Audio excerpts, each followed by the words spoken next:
Ah, the first day of school. I've been waiting all day to hear about it. Well, my chances of being the starting quarterback are looking pretty good.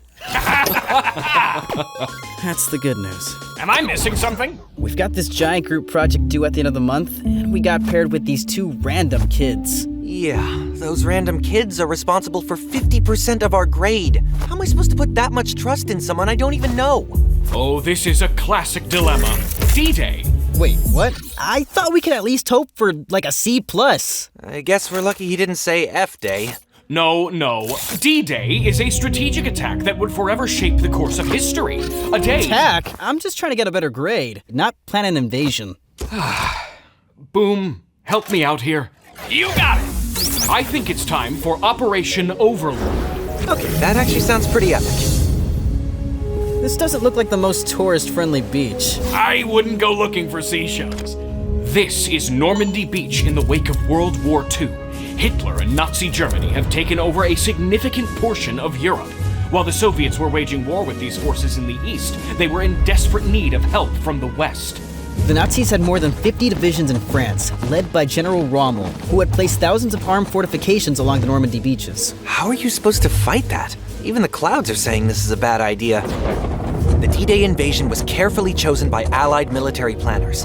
They factored in everything from convoy transport times, weather, tides, phases of the moon, and the beaches. They chose June 5th, 1944. But on June 4th, the weather suddenly turned. Why didn't they just wait for the storms to pass? Oh, wouldn't that be nice? But it's not that simple. The perfect conditions were not expected for another week, and the Germans would likely figure out the Allies' plan by then. The time was now to take control. After a short delay, Allied forces began their invasion as June 5th turned into June 6th. How is this going to help us get a better grade? We'll get there, but first, let's take a trip to a beloved American tradition, the Macy's Thanksgiving Day Parade.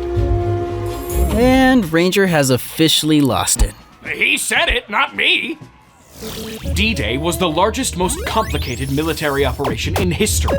It required the coordination of thousands of American, British, and Canadian troops, as well as thousands of naval vessels and aircraft. Hitler's Nazi military was known for being an incredibly fierce fighting force, but the Americans had an equally feared leader, General George Patton. Before the Allies could make a move on Normandy Beach, they needed to create a diversion that would relocate Rommel's lethal divisions. The Germans sent spies to shadow Patton. They thought his movements would reveal the Allies' next step. Since the Allies knew the Germans were watching Patton, the general became the bait on their hook. The Allies gave Patton a fake army called the 1st U.S. Army Group. It included troops and armaments, but in reality, the tanks were actually giant balloons. From a distance, these balloons looked just like real armored vehicles. The Allied leaders were inspired by the intricate balloon designs featured in the Macy's Thanksgiving Day Parade. They could perfectly replicate a large American military force. Okay, a balloon army? Respect.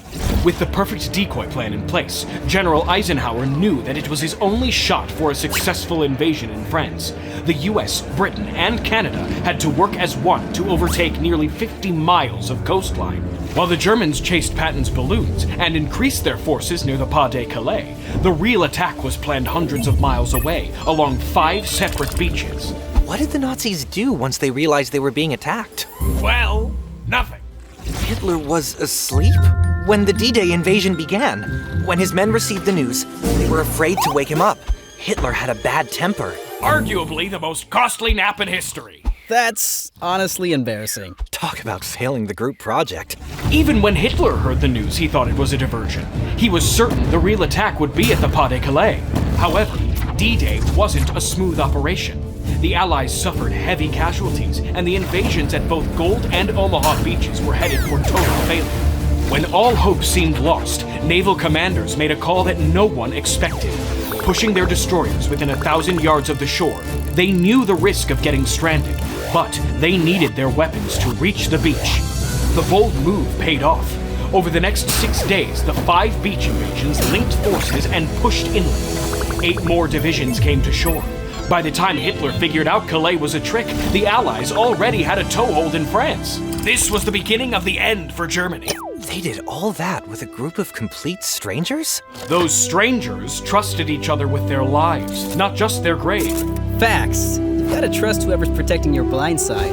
Great things don't happen alone. It's not about having all the answers. It's about believing in the people beside you. One goal, one team, one unstoppable force. And one newly unlocked fear of sleeping through my alarm. I'm definitely never hitting the snooze button again. Alright, Boom. You think you can guard Nash? Finally! I've been waiting to give him the old boom, baby. Let's not break anything. Alright. Get over That is a piece of history. And now, it's broken. Somebody get the broom, baby. And don't forget to subscribe. Boom, baby. Let's go.